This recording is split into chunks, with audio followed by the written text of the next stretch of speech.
The Octonauts and the Sea of Shade by Miyomi.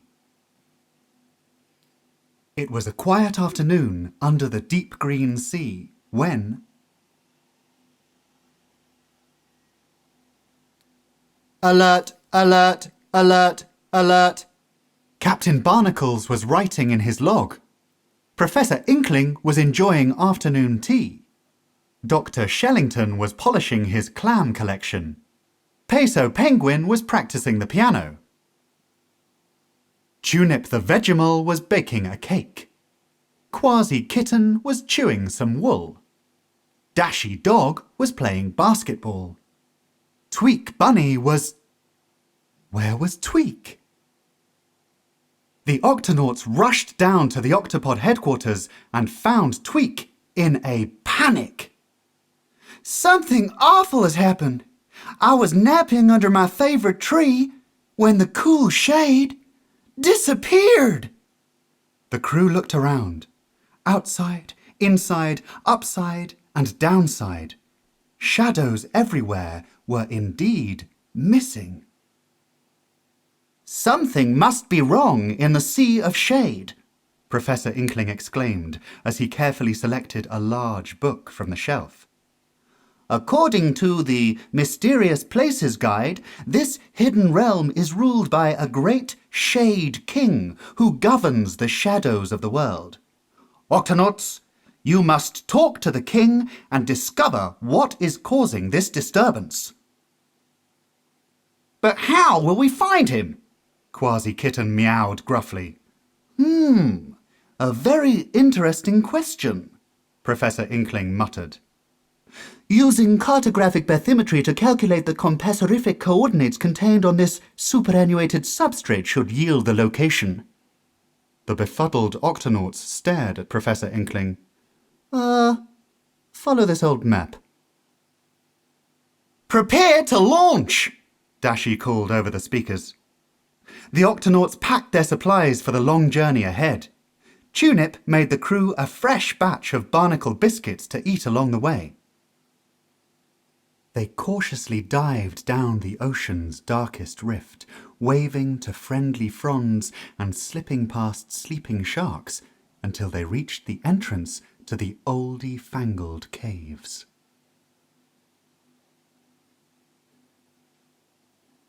Inside the caverns, the Octonauts were confused for days.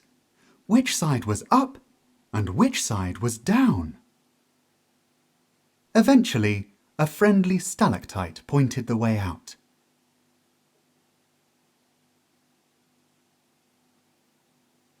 After their rocky experience, the Octonauts surfaced into a world of grey.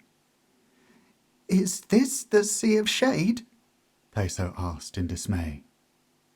The world looked very bleak, and the crew noticed shadows hiding behind plants and lurking in corners.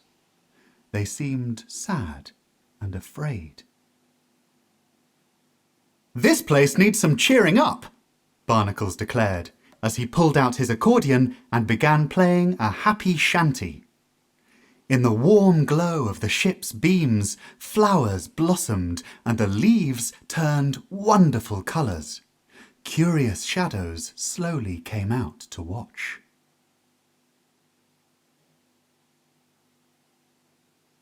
The lights and music reminded the shades of the outside world where there were lots of things to see and do.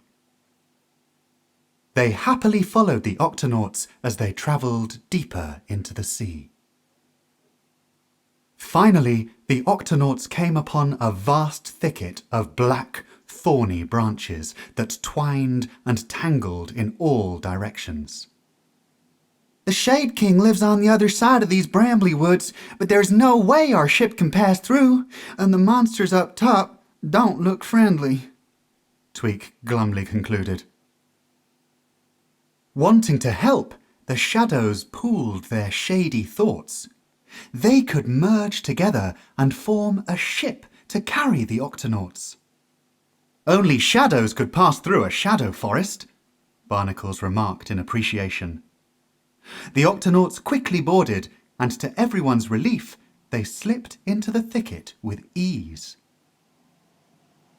During the long voyage through the woods, vicious vines lashed out at the ship, and scary howls echoed all around. But inside the shadow ship, only the sounds of merry songs and laughter were heard.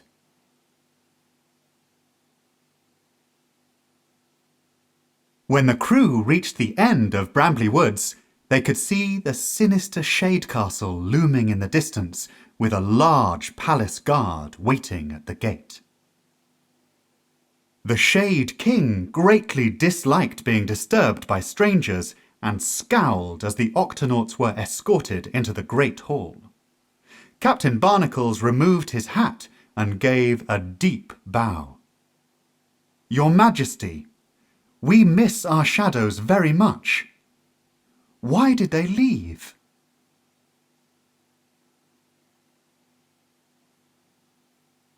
The king frowned. "For centuries I watched through my shadoscope as shadows were stepped on and ignored. It's not easy to follow someone around all day, but we never get any thanks. Some people are even afraid of their own shadows. Everyone would be happier if we just lived in our own worlds.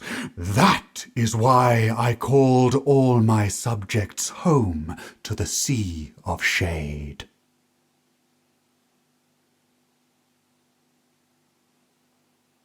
"Please, look again," Peso pleaded.